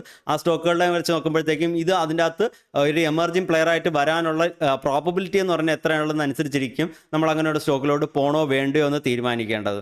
പിന്നെ എന്ന് പറഞ്ഞു കഴിഞ്ഞാൽ കാറ്റഗറി റിസ്ക് ഉള്ള സ്റ്റോക്കുകൾ നമ്മൾ അവോയ്ഡ് ചെയ്യുന്നതായിരിക്കും നല്ലത്. അതായത് ESM category, ASM category, BE category, ഇതേ കണക്ക് പല കാറ്റഗറിയിലോട്ട് പോകാനുള്ള ചാൻസ് ഉള്ള കമ്പനീസിന് നമ്മൾ അവോയ്ഡ് ചെയ്യുന്നതായിരിക്കും നല്ലത്. ഏതെങ്കിലും നമ്മൾ ഹോൾഡ് ചെയ്യുന്ന സ്റ്റോക്കുകൾ അങ്ങനെ ഒരു കാറ്റഗറിയിലോട്ട് പോവുകയാണെങ്കിൽ അത് ആ സമയത്ത് തന്നെ നമ്മൾ എക്സിറ്റ് ചെയ്ത് മാറുന്നതായിരിക്കും. കാരണം ഏതെങ്കിലുമൊക്കെ കാറ്റഗറിയിലോട്ട് പോവുകയാണെങ്കിൽ പിന്നെ അതിൻ്റെ അകത്ത് ട്രേഡിംഗ് വോളിയം എന്ന് പറയുന്നത് കുറവായിരിക്കും. നമുക്ക് ഫാസ്റ്റായിട്ട് ചിലപ്പോൾ എൻട്രി എക്സിറ്റുകൾ കിട്ടണമെന്നില്ല. ഇങ്ങനെ എൻട്രി എക്സിറ്റുകൾ കിട്ടാത്ത സ്റ്റോക്കുകളായതുകൊണ്ടും അതിൻ്റെ അകത്ത് ട്രേഡിംഗ് വോളിയം ഇല്ലാത്തത് കൊണ്ടും തന്നെ ബിഗ്ഗീസ് അതിൻ്റെ അകത്ത് ചിലപ്പോൾ പൊസിഷൻസ് എടുക്കുന്നത് വളരെ കുറവായിരിക്കും. ബിഗ്ഗീസ് ചിലപ്പോൾ പൊസിഷൻസ് ലൈറ്റ് ചെയ്യാനുള്ള ചാൻസ് ഉണ്ടായിരിക്കും. അപ്പോൾ അങ്ങനെയൊക്കെയുള്ള പ്രശ്നങ്ങളുള്ളതുകൊണ്ട് നമ്മൾ അങ്ങനെയുള്ള സ്റ്റോക്കുകളിൽ നിന്ന് നോർമലി മാറി നിൽക്കാറാണ് പതിവ്. പിന്നെ എന്ന് പറഞ്ഞാൽ സ്റ്റേജ് 4 കമ്പനീസ്, അതായത് മേജർ ഡൗൺ ട്രെൻഡിലുള്ള കമ്പനീസും നമ്മൾ കംപ്ലീറ്റ്ലി അവോയ്ഡ് ചെയ്യാനാണ് ഏറ്റവും കൂടുതൽ നോക്കുന്നത്. ഓക്കെ, ഇനി നെക്സ്റ്റ് ഒരു കാര്യം, ഇമ്പോർട്ടൻ്റ് ആയിട്ടുള്ളൊരു കാര്യം എന്ന് വെച്ച് കഴിഞ്ഞാൽ ഇതേ കണക്ക് നമ്മൾ ഹെവി ആയിട്ട് കോൺസെൻട്രേറ്റഡ് ആയിട്ടുള്ള ഒരു പോർട്ട്ഫോളിയോ റൺ ചെയ്യാൻ നേരത്ത് നമ്മൾ ഭയങ്കര ബോൾഡ് ആയിരിക്കണം. നമുക്ക് ബോൾഡും അതേ കണക്കിന് നമ്മളെ ഡിസിഷൻ മേക്കിംഗ് എന്ന് പറയുന്നത് വളരെയധികം ഫാസ്റ്റ് ആയിരിക്കണം. നമുക്ക് ഒരു സ്റ്റോക്കിൻ്റെ അടുത്തും ഒരു രീതിയിലുള്ള അറ്റാച്ച്മെൻറ്റുകൾ പാടില്ല. ഒരു സ്റ്റോക്ക് നമ്മളിപ്പോൾ ഒരു സ്റ്റോക്കിനെ കുറിച്ച് നമ്മൾ പഠിച്ച് അതിൻ്റെ അകത്ത് വലിയ രീതിയിൽ പൊസിഷൻ ബിൽഡ് ചെയ്യാൻ നേരത്ത് നമുക്ക് അതിൻ്റെ അകത്ത് ഹ്യൂജ് ആയിട്ടുള്ളൊരു കൺവിക്ഷൻ ഉണ്ടായിരിക്കും. ആ സ്റ്റോക്ക് വളരെ നല്ലതാണ്, അതിന് എത്ര റിസൾട്ട് വരും, എല്ലാ കാര്യങ്ങളും ഹെവി കൺവിക്ഷനോടെ ആയിരിക്കും നമ്മൾ ആ സ്റ്റോക്കിൻ്റെ അകത്ത് പൊസിഷൻ ബിൽഡ് ചെയ്യണം. പക്ഷേ എന്തൊക്കെ കൺവിക്ഷൻ ഉണ്ടെങ്കിലും ആ സ്റ്റോക്കിൻ്റെ അടുത്ത് ഒരു രീതിയിലുള്ള അറ്റാച്ച്മെൻറ്റുകൾ നമുക്ക് പാടില്ല. അത് ടെക്നിക്കലി ബ്രേക്ക് ഡൗൺ തരികയാണെങ്കിൽ നമ്മൾ അവിടെ ഇറങ്ങാൻ വേണ്ടിയിട്ടുള്ള കേപ്പബിലിറ്റി നമുക്കുണ്ടായിരിക്കണം, അതിനുള്ള മെൻ്റൽ സ്ട്രെങ്തുകൾ നമുക്കുണ്ടായിരിക്കണം. നമ്മൾ വിറ്റൊരു സ്റ്റോക്ക് മേലോട്ട് പോയി കഴിഞ്ഞാൽ അതിൻ്റെ അകത്ത് നമുക്ക് റിഗ്രറ്റുകളും പാടില്ല. അപ്പോൾ ഒരു രീതിയിലുള്ള അറ്റാച്ച്മെൻറ്റുകളും നമുക്ക് സ്റ്റോക്കിൻ്റെ അകത്ത് പാടില്ല, ഒരു രീതിയിലുള്ള റിഗ്രറ്റുകൾ നമുക്ക് പാടില്ല. മാത്രമല്ല നമുക്ക് ഫാസ്റ്റായിട്ട് ഡിസിഷൻസ് എടുക്കാനുള്ള കേപ്പബിലിറ്റി ഉണ്ടായിരിക്കണം. ഇടിഞ്ഞിടിഞ്ഞ് വന്നുകൊണ്ടിരിക്കുമ്പോഴത്തേക്കും ആ ക്ലോസിംഗ് വരെ വെയിറ്റ് ചെയ്യാം, അല്ലെങ്കിൽ 2 ദിവസം 3 ദിവസം താഴോട്ട് ക്ലോസ് ചെയ്തിട്ടുള്ളവരെ വെയിറ്റ് ചെയ്യാം, അല്ലെങ്കിൽ ഇനിയിപ്പോൾ ഒരു കൺഫേംഡ് ആയിട്ടുള്ള ന്യൂസ് വരട്ടെ, ഇപ്പോൾ ഒരു റൂമർ മാത്രമേ ഉള്ളൂ, അങ്ങനെയൊക്കെയുള്ള രീതിയിൽ നമുക്ക് പൊസിഷൻസ് എന്താ പറയുക, നമ്മുടെ ഡിസിഷൻസ് മുന്നോട്ട് തള്ളി വയ്ക്കാൻ പറ്റത്തില്ല. നമ്മൾ ഫാസ്റ്റായിട്ട് ഡിസിഷൻസ് എടുക്കാൻ പറ്റണം. അതായത് ഇപ്പോൾ നമ്മൾ പല സ്റ്റോക്കുകളിലും ഡിസൈസീവ് ക്ലോസിംഗ് എന്നൊക്കെ പറയുമെങ്കിൽ പോലും ഇതൊക്കെ എന്ന് പറഞ്ഞു കഴിഞ്ഞാൽ മാർക്കറ്റിൻ്റെ അകത്ത് ഇടിഞ്ഞ് വരുമ്പം തന്നെ നമുക്ക് ലൈവായിട്ട് അറിയാൻ പറ്റും അതിൻ്റെ വോളിയം എത്രയായിരിക്കും. അതായത് ഒരു സ്റ്റോക്ക് ഇപ്പോൾ ഒരു ബ്രേക്ക്ഔട്ടിന് വേണ്ടിയിട്ട് നിൽക്കുകയാണ്, നമുക്ക് ഓൾറെഡി അറിയാം. ഇപ്പോൾ ഒരു എക്സാമ്പിൾ പറയുകയാണെങ്കിൽ ഒരു സ്റ്റോക്ക് 100 രൂപയുടെ മേലിൽ ഡിസൈസീവ് ക്ലോസിംഗ് കിട്ടുകയാണെങ്കിൽ ബ്രേക്ക്ഔട്ടാണ് നമ്മൾ ഡിസ്കസ് ചെയ്തിട്ടുണ്ട്, നമ്മൾ സംസാരിച്ചിട്ടുണ്ട്, അല്ലെങ്കിൽ നമുക്ക് അറിയാമെന്ന് വിചാരിക്കുക. രാവിലെ ഒരു 9 മണി 10 മണി മീൻസ് എന്താ പറയുക, രാവിലെ ഒരു 10 മണി 11 മണി റേഞ്ച് ആകുമ്പോഴത്തേക്കും സ്റ്റോക്ക് നല്ല വോളിയത്തിൽ തന്നെ അതിൻ്റെ ബ്രേക്ക്ഔട്ടിലോട്ട് വന്നു കഴിഞ്ഞു. അവിടെ നമ്മൾ നോക്കുമ്പോഴത്തേക്കും കഴിഞ്ഞ കുറേ ദിവസത്തെ വോളിയത്തിന് അത് സർപ്രാസ് ചെയ്തിട്ടുണ്ട്, അല്ലെങ്കിൽ കഴിഞ്ഞ കുറേ ദിവസത്തെ ആവറേജ് വോളിയത്തിനെ കാട്ടി ഇന്ന് മൾട്ടിഫോൾഡ് വോളിയം ഓൾറെഡി വന്നിട്ടുണ്ട്. അങ്ങനെ ഒരു സ്റ്റോക്ക് നിങ്ങൾ ക്ലോസിങ്ങിന് വേണ്ടിയിട്ട് വെയിറ്റ് ചെയ്യേണ്ടതില്ല. കാരണം ഇപ്പോൾ തന്നെ ഇത്രയും വോളിയം വന്നിട്ടുണ്ട്. ഇനി മുന്നോട്ട് പോകുമ്പോഴത്തേക്ക് ഇന്നത്തെ ദിവസം തീരുമ്പോഴത്തേക്ക് അല്ലെങ്കിൽ ക്ലോസിങ്ങിൻ്റെ സമയം ആകുമ്പോഴത്തേക്ക് ഇതിനെക്കാട്ടിയൊക്കെ ഹ്യൂജ് ആയിട്ടുള്ള വോളിയം വരുമെന്ന് നിങ്ങൾക്ക് ലോബിസ്റ്റ് മനസ്സിലാക്കാൻ പറ്റുന്ന കാര്യമാണ്. അപ്പോൾ അതേ കണക്ക് തന്നെ ഫാസ്റ്റ് ആയിട്ടുള്ള ഡിസിഷൻസ് താഴോട്ട് വരുമ്പോഴാണെങ്കിലും മേലോട്ട് പോകുമ്പോഴാണെങ്കിലും നമ്മൾ ഈ ഡിസൈസീവ് ക്ലോസിംഗ് എന്ന് പറയുന്നത് മാർക്കറ്റ് ക്ലോസ് ചെയ്യുന്നതിന് മുമ്പേ തന്നെ നമുക്ക് അതിൻ്റെ അകത്ത് ചിലപ്പോൾ വോളിയമും പ്രൈസിൻ്റെ മൊമെൻറ്റും ഒക്കെ വെച്ചിട്ട് ഏകദേശം പ്രെഡിക്റ്റ് ചെയ്യാൻ പറ്റുന്നതാണ്. അപ്പോൾ അതെന്ന് പറയുന്നത് നമ്മൾ അത് നേരത്തെ തന്നെ മനസ്സിലാക്കിയിട്ട് ആ സ്റ്റോക്കിൻ്റെ അകത്ത് നിന്ന് എൻട്രി എക്സിറ്റുകൾ എടുക്കാൻ വേണ്ടിയിട്ട് നമ്മൾ ശ്രമിക്കേണ്ടതാണ്. പിന്നെ ഒരു ഓർക്കേണ്ട ഒരു കാര്യം, മറ്റൊരു ഇമ്പോർട്ടൻ്റ് ആയിട്ടുള്ള കാര്യം എന്ന് വെച്ച് കഴിഞ്ഞാൽ നമുക്കിപ്പോൾ ഒരു 20% അലൊക്കേഷനാണ് ഒരു സ്റ്റോക്കിലോട്ട് പോകുന്നത്. ആ സ്റ്റോക്ക് താഴോട്ട് വരികയാണ്, ഡൗൺ സർക്യൂട്ട് അടിക്കുകയാണ്. അന്ന് കഴിഞ്ഞാൽ ആ സ്റ്റോക്കിൻ്റെ അകത്ത് 20% ഡൗൺ സർക്യൂട്ട് അടിച്ചു കഴിഞ്ഞാൽ നമ്മുടെ ടോട്ടൽ പോർട്ട്ഫോളിയോക്കകത്ത് 4% ഒരു നഷ്ടമാണ് വരാൻ പോകുന്നത്. ആ 4% നഷ്ടം, അല്ലെങ്കിൽ ഒരു സ്റ്റോക്ക് 20% ഡൗൺ സർക്യൂട്ട് അടിക്കുകയും ആ വരാൻ പോകുന്ന ഒരു 4%ഓ 5% ലോസ് എന്ന് പറയുന്നത് എല്ലാ സമയത്തും നമ്മൾ എന്താ പറയുക, നമ്മുടെ മനസ്സിൽ അക്സെപ്റ്റ് ചെയ്ത് വെച്ചേക്കണം. ഇത്ര പെർസെൻറ്റേജ് ലോസ് എനിക്ക് ഏത് സമയത്ത് വേണമെങ്കിലും എൻ്റെ പോർട്ട്ഫോളിയോക്കകത്ത് വരാം. ഇനി നെക്സ്റ്റ് എന്ന് പറയുന്നത് ഏതെങ്കിലും ഒരു സ്റ്റോക്ക് ഡൗൺ സർക്യൂട്ട് അടിച്ച് അതിൻ്റെ അകത്ത് സർക്യൂട്ടേ അത് ഓപ്പൺ ആയില്ല, അപ്പോൾ എനിക്ക് എക്സിറ്റ് ചെയ്യാൻ പറ്റിയില്ല, നാളെ സർക്യൂട്ട് അടിക്കുന്നു, മറ്റന്നാൾ സർക്യൂട്ട് അടിക്കുന്നു, അങ്ങനെ 50% സ്റ്റോക്കുകൾ ചിലപ്പോൾ ഇടിയാറുണ്ട്. അതിന് ശേഷമായിരിക്കും ആവറേജിൽ സ്റ്റോക്ക് ചിലപ്പോൾ അതിൻ്റെ സർക്യൂട്ട് ഓപ്പൺ ആകുന്നത്, എന്തെങ്കിലും വലിയൊരു മേജർ ഇഷ്യൂ ഒക്കെ വരികയാണെങ്കിൽ. അങ്ങനെയുള്ള സ്റ്റോക്കിൻ്റെ അകത്ത് നമ്മൾ ആ ഒരു പർട്ടിക്കുലർ അലോക്കേഷൻ്റെ 50% നഷ്ടപ്പെടുകയാണ്. അതായത് 20% അലോക്കേഷനുള്ള ഒരു സ്റ്റോക്കിൻ്റെ അകത്ത് 50% പോകുക എന്ന് പറഞ്ഞാൽ ടോട്ടൽ പോർട്ട്ഫോളിയോയുടെ 10% അവിടെ വൈപ്പ് ഔട്ടായി പോവുകയാണ്. അപ്പോൾ ഈ ടോട്ടൽ പോർട്ട്ഫോളിയോയുടെ 10% വൈപ്പ് ഔട്ട് ആയി കഴിഞ്ഞാലും നമുക്ക് അത് റിക്കവർ ചെയ്ത് കൊണ്ടുവരുമെന്നുള്ളൊരു കോൺഫിഡൻസ് ഉള്ള ആൾക്കാർ മാത്രമേ ഇതുപോലൊരു പോർട്ട്ഫോളിയോ റൺ ചെയ്യാൻ പാടുള്ളൂ. കാരണം ഈ രീതിയിലൊക്കെ പലപ്പോഴും സംഭവിക്കാറുണ്ട്. നമ്മളെപ്പോഴും എന്താ പറയുക, നമുക്ക് ഡൗൺ സൈഡ് മാത്രമേ കൃത്യമായിട്ട് നമ്മൾ മാനേജ് ചെയ്യാൻ പറ്റത്തുള്ളൂ. അപ്പ് സൈഡ് നമുക്ക് ഒരിക്കലും നമുക്ക് പ്രെഡിക്റ്റ് ചെയ്യാമെന്നല്ലാതെ അതിൻ്റെ അകത്ത് അത് സക്സസ് ആവണോ ഇല്ലേ എന്നുള്ള കാര്യത്തിൽ നമുക്കൊരു ഗ്യാരണ്ടിയും കൊടുക്കാൻ വേണ്ടി പറ്റത്തില്ല. ഡൗൺ സൈഡ് പോകുമ്പോഴത്തേക്ക് ഇത്ര പെർസെൻറ്റേജ് ഒക്കെ പോകുമ്പോഴത്തേക്കും എനിക്ക് എക്സിറ്റ് ചെയ്യാന്നുള്ള കാര്യം മാത്രമേ നമുക്ക് കൺഫേം ആയിട്ട് ഒരു ഗ്യാരണ്ടീഡ് ആയിട്ടുള്ള ഒരു ഡിസിഷൻ എടുക്കാൻ വേണ്ടിയിട്ട് പറ്റത്തുള്ളൂ. പിന്നെ ഓർക്കേണ്ട ഒരു കാര്യം എന്ന് വെച്ച് കഴിഞ്ഞാൽ പോർട്ട്ഫോളിയോ ബിൽഡ് ചെയ്യുമ്പോഴത്തേക്കുള്ള പൊസിഷൻസ് എങ്ങനെയാണ് നമ്മൾ എന്താ പറയുക പൊസിഷൻ സൈസ് ചെയ്യേണ്ടത് അല്ലെങ്കിൽ എങ്ങനെയാണ് അലോക്കേറ്റ് ചെയ്ത് തുടങ്ങേണ്ടത്, ഇതൊക്കെയാണ് ഇതിൻ്റെ അകത്ത് ഏറ്റവും ഇമ്പോർട്ടൻ്റ് ആയിട്ട് ഇന്നത്തെ പ്രസൻറ്റേഷൻ്റെ ഏറ്റവും കോർ ആയിട്ടുള്ള കാര്യം. നമുക്ക് ആ ഒരു പോയിന്റിലോട്ട് വരാം. അതായത് നിങ്ങളിപ്പോൾ ഒരു പൊസിഷൻ ബിൽഡ് ചെയ്യുകയാണ്, ആദ്യമായിട്ട് ഒരു സ്റ്റോക്കിൻ്റെ അകത്ത് എൻട്രി എടുക്കുകയാണ്. ആ സ്റ്റോക്കിൻ്റെ അകത്ത് പെർഫെക്റ്റ് എൻട്രി ആണെന്ന് വിചാരിക്കുക. പെർഫെക്റ്റ് എൻട്രി എന്ന് പറഞ്ഞു കഴിഞ്ഞാൽ കൃത്യമായിട്ടുള്ള ബ്രേക്ക് ഔട്ട് പോയിന്റിൽ നമുക്ക് ആ സ്റ്റോക്ക് കിട്ടുകയാണ്. അവിടെ നിങ്ങളുടെ സ്റ്റോപ്പ് ലോസ് എന്ന് പറയുന്നത് 5%, 8% ഒക്കെ താഴെ ആയിരിക്കും നിങ്ങളുടെ സ്റ്റോപ്പ് ലോസ് എന്ന് പറയുന്നത്. ആ രീതിയിലൊരു എൻട്രി നിങ്ങൾക്ക് കിട്ടുകയാണെങ്കിൽ നിങ്ങൾക്ക് വൺ ഗോയിൽ തന്നെ അതിൻ്റെ അകത്ത് ഫുൾ പൊസിഷൻ ബിൽഡ് ചെയ്യാൻ പറ്റുന്നതാണ്. എന്തുകൊണ്ട് വൺ ഗോയിൽ തന്നെ ഫുൾ പൊസിഷൻ ബിൽഡ് ചെയ്യാൻ പറ്റും? കാരണം ഇപ്പോൾ ഒരു എക്സാമ്പിൾ പറയുകയാണെങ്കിൽ നമ്മളിപ്പോൾ 20% അലൊക്കേഷനാണ് സ്റ്റോക്കിൻ്റെ അകത്ത് ഇടുന്നത്. ആ സ്റ്റോക്കിൽ നിങ്ങൾ പെർഫെക്റ്റ് എൻട്രി ആണ്, 5% അല്ലെങ്കിൽ 8% താഴെയാണ് നിങ്ങളുടെ സ്റ്റോപ്പ് ലോസ് എങ്കിൽ നിങ്ങൾ അവിടെ ആ വൺ ഗോയിൽ ഫുൾ പൊസിഷൻ ബിൽഡ് ചെയ്തിട്ട് നിങ്ങൾ സ്റ്റോപ്പ് ലോസ് അടിച്ചാൽ പോലും നിങ്ങളുടെ ടോട്ടൽ പോർട്ട്ഫോളിയോയുടെ ഒരു 1.5% ഒക്കെ മാത്രമേ നിങ്ങൾക്ക് അതിൻ്റെ അകത്ത് നഷ്ടപ്പെടത്തുള്ളൂ. അത് നമ്മൾ ഓർക്കേണ്ട ഒരു കാര്യം എന്ന് വെച്ച് കഴിഞ്ഞാൽ എൻട്രി പൊസിഷൻ വെച്ച് നോക്കാൻ നേരത്ത് നമ്മുടെ ടോട്ടൽ പോർട്ട്ഫോളിയോയുടെ 2% അകത്തായിരിക്കണം നിങ്ങളുടെ റിസ്ക് എന്ന് പറയേണ്ടത്. ഓക്കെ, ആ ഒരു കോൺസെപ്റ്റ് നിങ്ങൾക്ക് മനസ്സിലായില്ലെങ്കിൽ വീഡിയോ ഒന്നുകൂടെ ഒന്ന് കണ്ടു നോക്കാം, ആ ഒരു പർട്ടിക്കുലർ പോർഷൻ മാത്രം. കാരണം അതാണ് ഏറ്റവും ഇതിൻ്റെ ഇമ്പോർട്ടൻ്റ് ആയിട്ടുള്ള കീ പോയിന്റ് എന്ന് പറയുന്നതാണ്. എൻട്രി പൊസിഷൻ വെച്ച് നോക്കാൻ നേരത്ത് നമ്മുടെ സ്റ്റോപ്പ് ലോസ് പെർസെൻറ്റേജ് എന്ന് പറയുന്നത് ടോട്ടൽ പോർട്ട്ഫോളിയോയുടെ 2% അകത്തായിരിക്കണം. ഓക്കെ, ഇനി നെക്സ്റ്റ് എന്ന് പറയുന്നത് ഇനി അതിൻ്റെ അകത്തൊരു നമുക്ക് പെർഫെക്റ്റ് എൻട്രി അല്ല, സ്റ്റോക്ക് ബ്രേക്കൗട്ട് തന്ന് ഒരുപാട് മേലിലോട്ട് കയറിപ്പോയെന്ന് വിചാരിക്കാം. അങ്ങനെയുള്ള സ്റ്റോക്കിൻ്റെ അകത്താണ് നമ്മൾ അഡീഷൻ നടത്തുന്നതെങ്കിൽ അവിടെ നമ്മൾ സ്റ്റാഗേർഡ് ആയിട്ട് അഡീഷൻ നടത്തുക. കാരണം ഇപ്പോൾ ഒരു സ്റ്റോക്ക് മേലിലോട്ട് കയറിപ്പോയി, ഇനി ആ സ്റ്റോക്കിൻ്റെ സ്റ്റോപ്പ് ലോസ് വയ്ക്കാൻ പറ്റുന്നത് 20% താഴെ മാത്രമേ വയ്ക്കാൻ പറ്റുള്ളൂ എന്ന് വിചാരിക്കാം. അതിൻ്റെ അകത്ത് നിങ്ങൾ ഒരുമിച്ച് നിങ്ങളുടെ ഈ ഒരു പോർട്ട്ഫോളിയോയുടെ 20% അലോക്കേഷൻ ഒരുമിച്ച് ഇടുന്നില്ല, മറിച്ച് നിങ്ങൾ ചെയ്യുന്നതെന്ന് വെച്ച് കഴിഞ്ഞാൽ ഒരു 5%, 3% അലോക്കേഷൻ ബിൽഡ് ചെയ്യുന്നു. പിന്നീട് പതുക്കെ ആ സ്റ്റോക്കിൻ്റെ അകത്ത് അലോക്കേഷൻ ബിൽഡ് ചെയ്ത് പോകുന്നു, അത് മേലിലോട്ട് പോകുന്നതിനനുസരിച്ചിട്ട്. അപ്പോൾ അങ്ങനെ വരാൻ നേരത്ത് ആ സ്റ്റോക്ക് പെർഫോം ചെയ്യുന്നുണ്ടെങ്കിൽ മാത്രമേ നിങ്ങൾ അലോക്കേഷൻ ബിൽഡ് ആവത്തുള്ളൂ. മേലിലോട്ട് പോകുന്നതിനനുസരിച്ച് മാത്രമേ നിങ്ങൾ അലോക്കേഷൻ ബിൽഡ് ചെയ്യുന്നുള്ളൂ. അപ്പം ആ പെർഫോം ചെയ്യുന്നുണ്ടെങ്കിൽ നിങ്ങൾ അലോക്കേഷൻ ബിൽഡ് ചെയ്യുന്നു, പെർഫോം ചെയ്യുന്നില്ല താഴോട്ട് വരെയാണ് നിങ്ങൾ സ്റ്റോപ്പ് ലോസ് അടിച്ചാൽ പോലും നിങ്ങളുടെ ടോട്ടൽ പോർട്ട്ഫോളിയോയുടെ വലിയൊരു പെർസെൻറ്റേജ് നഷ്ടപ്പെടുന്നതായിരിക്കത്തില്ല. ആ രീതിയിൽ വേണം നിങ്ങൾ പൊസിഷൻസ് സ്റ്റാഗേർഡ് ആയിട്ട് ബിൽഡ് ചെയ്ത് പോകാൻ വേണ്ടിയിട്ട്. ഇനി നിങ്ങൾ ഓൾറെഡി ഹോൾഡിങ്ങിലുള്ള ഒരു സ്റ്റോക്കിനെ സംബന്ധിച്ചിടത്തോളം അത് അതിൻ്റെ അപ് ട്രെൻഡ് കണ്ടിന്യൂ ചെയ്യുകയാണെങ്കിൽ നിങ്ങൾക്ക് ഫുൾ പൊസിഷനിൽ തന്നെ അത് റൈഡ് ചെയ്യാൻ പറ്റുന്നതാണ്. ഇടയിലിടയിൽ ഒരു സ്റ്റോക്കും കണ്ടിന്യൂസ്ലി അപ് ട്രെൻഡിലോട്ട് പോകുന്നതല്ല, അതിൻ്റെ ഇടയ്ക്കിടയ്ക്ക് ബേസുകൾ ക്രിയേറ്റ് ചെയ്യുന്നതായിരിക്കും. അപ്പോൾ ഇങ്ങനെയുള്ള രീതിയിൽ ബേസ് ക്രിയേഷൻസ് നടക്കാൻ നേരത്ത് നമുക്ക് നോർമലി ചെയ്യാൻ പറ്റുന്ന ഒരു കാര്യം എന്ന് വെച്ച് കഴിഞ്ഞാൽ പൊസിഷൻ സൈസ് ചെയ്യാവുന്നതാണ്. അത് നിങ്ങൾ 20% അലോക്കേഷൻ ഇട്ടേക്കുന്ന ഒരു സ്റ്റോക്കിൻ്റെ അകത്ത് ഒരു ബേസ് ക്രിയേഷനിലോട്ട് പോവുകയാണെങ്കിൽ നിങ്ങൾ ആ പർട്ടിക്കുലർ പൊസിഷൻ്റെ 30 to 50% നിങ്ങൾക്ക് വേണമെങ്കിൽ ബുക്ക് ചെയ്തെടുത്തിട്ട് വേറെ ഏതെങ്കിലും സ്റ്റോക്കിലോട്ട് ഇടാം. അത് കറൻ്റ് അപ് ട്രെൻഡ് നിൽക്കുന്ന സ്റ്റോക്കിലോട്ട് ഇടാം. എന്നിട്ട് ചിലപ്പോൾ 1 മാസമോ 2 മാസമോ കഴിഞ്ഞ് ഈ സ്റ്റോക്ക് അതിൻ്റെ ബേസ് ക്രിയേഷൻ കംപ്ലീറ്റ് ആക്കിയിട്ട് അത് അതിൻ്റെ ബ്രേക്ക് ഔട്ട് തരുമ്പോഴത്തേക്കും ഈ ക്യാപിറ്റലും ധരിച്ച് നമുക്ക് ഇങ്ങോട്ട് തന്നെ റീ അലോക്കേറ്റ് ചെയ്യാൻ പറ്റുന്നതാണ്. എങ്ങനെ നമുക്ക് ബേസ് ക്രിയേഷൻ മനസ്സിലാക്കാൻ പറ്റുമെന്ന് ചോദിച്ചു കഴിഞ്ഞാൽ അവിടെ ട്രെൻഡ് ലൈനിൻ്റെ ബ്രേക്ക് ഡൗൺ കാര്യങ്ങളൊക്കെ നമുക്ക് നോക്കിയിട്ട് ഈ ഒരു ബേസ് ക്രിയേഷൻ നമുക്ക് മനസ്സിലാക്കാൻ പറ്റുന്നതാണ്. ഇതൊക്കെ പലപ്പോഴായിട്ട് പല വീഡിയോസിലോട്ട് കവർ ചെയ്തിട്ടുള്ളതുകൊണ്ട് നമ്മൾ ഇതിനെക്കുറിച്ച് വളരെ ഡീറ്റെയിൽ ആയിട്ട് നോക്കാൻ വേണ്ടി നിൽക്കുന്നില്ല.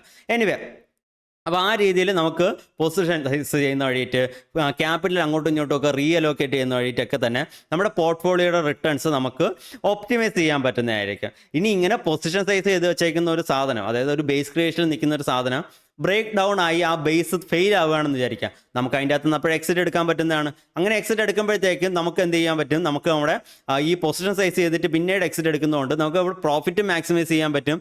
അതിൻ്റെ അകത്ത് നമുക്ക് നഷ്ടപ്പെടേണ്ടിയിരുന്ന നമ്മുടെ ടൈമും കുറച്ച് നമുക്ക് ലാഭിക്കാൻ പറ്റുന്നതായിരിക്കും. ഈ രീതിയിലൊക്കെയാണ് നമ്മൾ പോർട്ട്ഫോളിയോക്കകത്ത് സ്റ്റോക്കുകൾ നമ്മൾ റൈഡ് ചെയ്യുക എന്ന് പറയുന്നത്. ഇനി നെക്സ്റ്റ് എന്ന് പറഞ്ഞാൽ ഒരു പൊസിഷൻ്റെ അകത്ത് നമ്മൾ റിസ്ക് കൂടിക്കൂടി വരുമ്പോഴത്തേക്ക് നമ്മൾ അതിനെ നോർമലി പലപ്പോഴും പൊസിഷൻ സൈസ് ചെയ്യാറുണ്ട്. എപ്പോഴാണ് റിസ്ക് കൂടിക്കൂടി വരുന്നത്? അതായത് ഇപ്പോൾ ഇപ്പോഴത്തെ കറണ്ട് സിനാരി വെച്ച് നോക്കുകയാണെങ്കിൽ ഇലക്ഷൻ ടൈമാണ്. അപ്പോൾ ഒരു സ്റ്റോക്കിൻ്റെ അകത്ത് ഇലക്ഷൻ റിസ്ക് ഉണ്ടെന്ന് നമുക്ക് തോന്നുകയാണെങ്കിൽ, നമ്മൾ ഇലക്ഷൻ റിസ്ക് ഉള്ള ഒരു സ്റ്റോക്ക് നമ്മൾ ഹോൾഡ് ചെയ്യുകയാണെങ്കിൽ നമ്മൾ അത് നേരത്തെ തന്നെ പൊസിഷൻ സൈസ് ചെയ്ത് പോകും.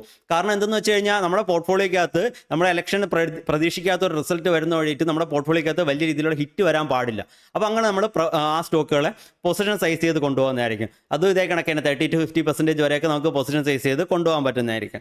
ഇനി അതല്ല വേറെ എന്തെങ്കിലും ഗ്ലോബലി ഒരു വാറ് കാര്യങ്ങളൊക്കെ നടക്കുകയാണ്, നമ്മുടെ സ്റ്റോക്ക് എക്സ്പോർട്ടിലാണ് ഏറ്റവും കൂടുതൽ ഫോക്കസ് ചെയ്യുന്നത്, അപ്പോൾ അടുത്ത പ്രാവശ്യം എക്സ്പോർട്ട് റിസൾട്ട് വരത്തില്ല, അങ്ങനെയൊക്കെ എന്തെങ്കിലും ജിയോ പൊളിറ്റിക്കൽ ഇഷ്യൂസ് ഇങ്ങനെയൊക്കെ വരാൻ നേരത്ത് നമ്മൾ നോർമലി എന്ത് ചെയ്യുന്നു, പൊസിഷൻ സൈസ് ചെയ്യുന്നതായിരിക്കും സ്റ്റോക്ക്. പിന്നെ സ്റ്റോക്കിൻ്റെ അകത്ത് പാരബോളിക് ആയിട്ടുള്ള മൂവ്മെൻറ്റ്, വൺ സൈഡ് വേ അല്ലെങ്കിൽ വൺ വേ അപ്പ് റാലിയൊക്കെ നമുക്ക് കിട്ടുകയാണ് ആ സ്റ്റോക്കിൻ്റെ അകത്തെന്ന് വരുമ്പോഴത്തേക്കും അവിടെ നമ്മുടെ പ്രൈസ് റിസ്ക് കൂടുകയാണ്. എല്ലാ സ്റ്റോക്കും എല്ലാ ദിവസവും അപ്പർ സർക്യൂട്ട് അടിച്ച് പോകത്തില്ലല്ലോ. അപ്പോൾ അപ്പോൾ അതിൻ്റെ അകത്ത് എപ്പോഴെങ്കിലും ഒരു സമയത്ത് ആ സ്റ്റോക്ക് റിവേഴ്സ് ചെയ്യാനുള്ള ചാൻസ് ഉണ്ട്. അപ്പോൾ ആ റിവേഴ്സ് ചെയ്യാനുള്ള ചാൻസ് വരുന്നവരെ നമ്മൾ കാത്തു നിൽക്കാതെ അത് മേലോട്ട് പോകുമ്പോഴത്തേക്കും നമ്മൾ റിസ്ക് കൂടി വരുന്നതിനനുസരിച്ചിട്ട് നമ്മൾ കുറച്ചായിട്ട് പൊസിഷൻ ലൈറ്റ് ചെയ്ത് കൊണ്ടുപോകുന്നതായിരിക്കും. അപ്പോൾ ആ രീതിയിൽ പ്രൈസ് റിസ്ക് വരാൻ നേരത്ത് നമ്മൾ പൊസിഷൻ സൈസ് ചെയ്യാറുണ്ട്. പിന്നെ പലപ്പോഴായിട്ട് നമ്മൾ കാണുന്ന മറ്റൊരു ഇമ്പോർട്ടൻ്റ് ആയിട്ടുള്ളൊരു കാര്യം, വളരെ നല്ല റിസൾട്ടുകൾക്ക് മുന്നായിട്ട് സ്റ്റോക്ക് പ്രൈസ് ഷൂട്ട് ചെയ്യുന്നതായിരിക്കും. ഷൂട്ട് ചെയ്തതിന് ശേഷം റിസൾട്ട് എത്ര തന്നെ നല്ലത് വന്നാലും ആ സ്റ്റോക്ക് ഇടിഞ്ഞ് താഴോട്ട് വരുന്നതായിരിക്കും. ഇനി റിസൾട്ട് അത്ര വലിയ സൂപ്പർ വമ്പറായിട്ടുള്ള റിസൾട്ട് വന്നാൽ പോലും ആ സ്റ്റോക്ക് ഒരു ദിവസം കൂടെ മേലോട്ട് പോയിട്ട് പിന്നെ അത് ഇടിഞ്ഞ് താഴോട്ട് വരുന്നതായിരിക്കും. അപ്പോൾ അതുകൊണ്ട് തന്നെ റിസൾട്ടിന് മുമ്പായിട്ട് സ്റ്റോക്കുകൾ പെർഫോം ചെയ്യുന്നതിനനുസരിച്ചിട്ട് നമ്മൾ ചിലപ്പോൾ പൊസിഷൻ സൈസ് ചെയ്യാറുണ്ട്. റിസൾട്ടിന് മുമ്പായിട്ട് സ്റ്റോക്ക് കുറച്ചൊന്ന് ഇടിയാണെങ്കിൽ കുഴപ്പമില്ല, നമ്മളവിടെ ഒന്നും ചെയ്യുന്നില്ല. പക്ഷേ റിസൾട്ടിന് മുമ്പായിട്ട് സ്റ്റോക്ക് വളരെ വലിയ രീതിയിൽ പെർഫോം ചെയ്ത് മേലോട്ട് കയറി പോവുകയാണെങ്കിൽ, അതായത് റിസൾട്ടിന് 2 ദിവസം മുമ്പേ തന്നെ 2 അപ്പർ സർക്യൂട്ടൊക്കെ അടിക്കുകയാണെങ്കിൽ, അങ്ങനെയൊക്കെയുള്ള രീതിയിലുള്ള മൊമെൻറ്റം നമുക്ക് കിട്ടുകയാണെങ്കിൽ നമ്മൾ ആ സ്റ്റോക്കിൻ്റെ അത് പൊസിഷൻ സൈസ് ചെയ്യും. കാരണം റിസൾട്ടിന് ശേഷം അത് താഴോട്ട് വരാനാണ് ചാൻസ്. റിസൾട്ട് നല്ലതായിരിക്കുമെന്ന് പ്രതീക്ഷിച്ചുകൊണ്ട് എൻട്രി എടുക്കുന്ന റീറ്റെയിലേഴ്സും ഓപ്പറേറ്റേഴ്സും അവരൊക്കെ ആയിരിക്കും അതിൻ്റെ അകത്തുള്ളത്. അവരുടെ റിസൾട്ട് വരുമ്പോഴത്തേക്കും അവർ എത്രണ്ട് നല്ല റിസൾട്ട് ആയാലും അതിൻ്റെ അകത്ത് പൊസിഷൻ ബുക്ക് ചെയ്യാനുള്ള ചാൻസ് എന്ന് പറയുന്നത് വളരെയധികം കൂടുതലായിരിക്കും. അപ്പോൾ അതിൻ്റെ അകത്ത് നമ്മൾ ആ ഒരു സ്ട്രാറ്റജി ആയിരിക്കും ഫോളോ ചെയ്യുന്നത്. ഈ രീതിയിലൊക്കെയാണ് നമ്മൾ ഓൾറെഡി ഹോൾഡിങ്ങിലുള്ള സ്റ്റോക്കിൻ്റെ അകത്ത് നമ്മൾ പൊസിഷൻ സൈസ് ചെയ്യുക. പിന്നെയെന്ന് പറഞ്ഞാൽ ഓവർനൈറ്റ് നമുക്ക് സെല്ല് ചെയ്യേണ്ട പല സിനാരിയോസും എമർജ് ചെയ്ത് വരാറുണ്ട്.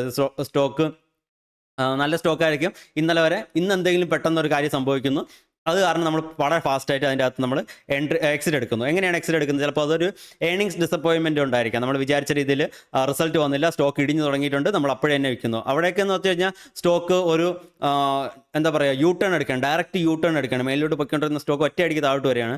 അവിടെ നമുക്ക് ഈ രീതിയിൽ പൊസിഷൻ സൈസ് കാര്യങ്ങളൊന്നും തന്നെ ചെയ്യാൻ പറ്റത്തില്ല. ഫുൾ എക്സിറ്റ് ആയിരിക്കും നമ്മൾ മിക്കവാറും എടുക്കുക എന്ന് പറയുന്നത്.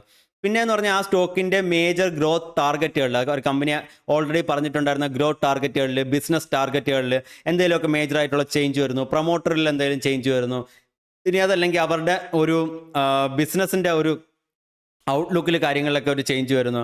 ഇനി ആ സ്റ്റോക്കിൻ്റെ അകത്ത് ഹ്യൂജ് ആയിട്ടൊരു ഡിസ്ട്രിബ്യൂഷൻ പാറ്റേണോ അല്ലെങ്കിൽ വേറെ ഏതെങ്കിലും ഒരു ഫണ്ടിൻ്റെ സൈഡിൽ നിന്നൊക്കെ വളരെ വലിയ രീതിയിലുള്ള ഒരു സെല്ലിങ്, ഡയറക്റ്റ് മാർക്കറ്റിൻ്റെ അകത്തോട്ട് ഓഫ്ലോഡ് ചെയ്യുന്ന രീതിയിലുള്ള ഒരു സെല്ലിങ് കാര്യങ്ങളൊക്കെ വരുന്നു. ഇനി അതല്ലെങ്കിൽ പതുക്കെ ആയാലും ഒരു ബേസ് ക്രിയേഷൻ്റെ അകത്ത് നിൽക്കുന്ന സ്റ്റോക്ക് ചിലപ്പോൾ ഒരു ബ്രേക്ക് ഡൗണിലോട്ട് വരുന്ന ഒരു ടൈപ്പ് സിനാരിയോ ഉണ്ടായിരിക്കും. അവിടെ നമ്മൾ സെല്ലിങ് എടുക്കാറുണ്ട്. ഈ ബേസ് ക്രിയേഷനിലാണെങ്കിൽ നമ്മൾ ഓൾറെഡി പൊസിഷൻ സൈസ് ചെയ്ത് വെച്ചേക്കുന്ന പൊസിഷനായിരിക്കും നമ്മൾ ഫുൾ എക്സിറ്റ് എടുത്ത് പോകുന്നത്. പക്ഷേ അല്ലാതെ ഉള്ള സമയത്തും നമുക്ക് ചില സമയത്ത് എന്താ പറയുക, വളരെ ചെറിയായിട്ടുള്ള ബേസ്, അതായത് ട്രെൻഡ് ലൈൻ്റെ ബ്രേക്ക് ഔട്ട് വരാത്ത രീതിയിലുള്ള ഒരു ബേസിൻ്റെ പോലും ചില സമയത്ത് വളരെ ഹ്യൂജ് ആയിട്ടുള്ള ബ്രേക്ക് ഡൗൺ കിട്ടാറുണ്ട്. അവിടെയൊക്കെ നമ്മൾ മൂവിങ് ആവറേജുകളെ ബ്രേക്ക് ഡൗണുകൾ കിട്ടുന്നുണ്ടോ ഇല്ലേ എന്നൊക്കെ ആയിരിക്കും നോക്കുന്നത്. അപ്പോൾ അങ്ങനെയൊക്കെ നമ്മൾ നോക്കിയിട്ടൊക്കെ ചിലപ്പോൾ നമ്മൾ ഫുൾ എക്സിറ്റുകൾ എടുക്കാറുണ്ട്. പിന്നെ ചിലപ്പോൾ നമ്മൾ ഓൾറെഡി നമുക്ക് ഹോൾഡിങ്ങിലുള്ള സ്റ്റോക്കുകളെ കാട്ടിയും വളരെ നല്ല ഓപ്പർച്യൂണിറ്റി വേറെ എവിടെയെങ്കിലും കിട്ടാറുണ്ടെങ്കിൽ അതിന് നോക്കിയിട്ട് നമ്മൾ ചിലപ്പോൾ എക്സിറ്റുകൾ എടുക്കാറുണ്ട്. അപ്പോൾ ഈ രീതിയിലൊക്കെയാണ് നമ്മൾ നോർമലി സ്റ്റോക്കുകളുടെ അകത്ത് എക്സിറ്റുകൾ എടുക്കുന്നത്. അപ്പോൾ ഈ പോയിന്റുകളൊക്കെ നിങ്ങൾ മനസ്സിൽ വെച്ചേക്കുക. നിങ്ങൾ ഇതൊക്കെ തന്നെ നിങ്ങളുടെ പോർട്ട്ഫോളിയോ നിങ്ങൾ റൺ ചെയ്ത് കൊണ്ടുപോകുമ്പോഴത്തേക്കും അതിൻ്റെ അകത്ത് ഇംപ്ലിമെൻറ്റ് ചെയ്യാൻ വേണ്ടി ശ്രമിക്കുക. ഞാനിപ്പോഴും പറയുന്നു, 3 സ്റ്റോക്ക് എന്ന് പറഞ്ഞാൽ ഹെവി റിസ്ക് ആയിട്ടുള്ളൊരു പൊസിഷനാണ്. അതും മാർക്കറ്റ് ഇത്രയും റണ്ണപ്പ് ചെയ്ത് നിൽക്കുമ്പോഴത്തേക്കും ആ റിസ്ക് വളരെയധികം കൂടുതലായിരിക്കും. 5 സ്റ്റോക്കാണ് നോർമലി ഒരു ആവറേജ് വെൽത്ത് ക്രിയേഷന് വേണ്ടിയിട്ട് ഫോക്കസ് ചെയ്യുന്ന ഒരു ഇൻവെസ്റ്റർ ഹോൾഡ് ചെയ്യേണ്ട നമ്പർ ഓഫ് സ്റ്റോക്കുകൾ എന്ന് പറയുന്നത്. 10 എന്ന് പറയുമ്പോഴത്തേക്ക് നിങ്ങളുടെ ഏജ് കൂടുതലാണ്, നിങ്ങൾക്ക് പോർട്ട്ഫോളിയോ എപ്പോഴും ട്രാക്ക് ചെയ്യാൻ പറ്റത്തില്ല. അങ്ങനെയൊക്കെ ആണെങ്കിൽ നിങ്ങൾക്ക് ഒരു 8 മുതൽ 10 സ്റ്റോക്കുകൾ വരെ ഹോൾഡ് ചെയ്യാൻ പറ്റുന്നതാണ്. അതിൻ്റെ മേലോട്ട് ഒരു കാരണവശാലും നിങ്ങൾ പോകാതിരിക്കുക.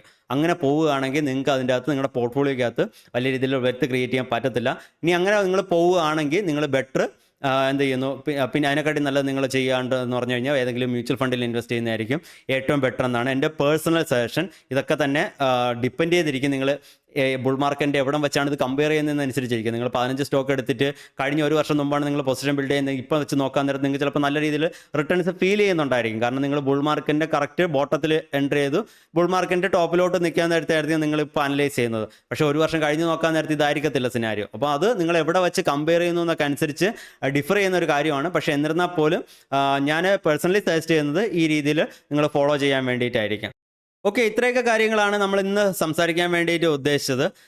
ഏകദേശം കാര്യങ്ങളൊക്കെ മനസ്സിലായെന്ന് വിചാരിക്കുന്നു. എന്തെങ്കിലുമൊക്കെ ഇൻഫോർമേറ്റീവ് ആയിട്ടുള്ള കാര്യങ്ങൾ ഉണ്ടായിരുന്നു എന്ന് തോന്നുകയാണെങ്കിൽ വീഡിയോ മാക്സിമം ലൈക്ക് ചെയ്യാൻ വേണ്ടിയിട്ട് ശ്രമിക്കുക.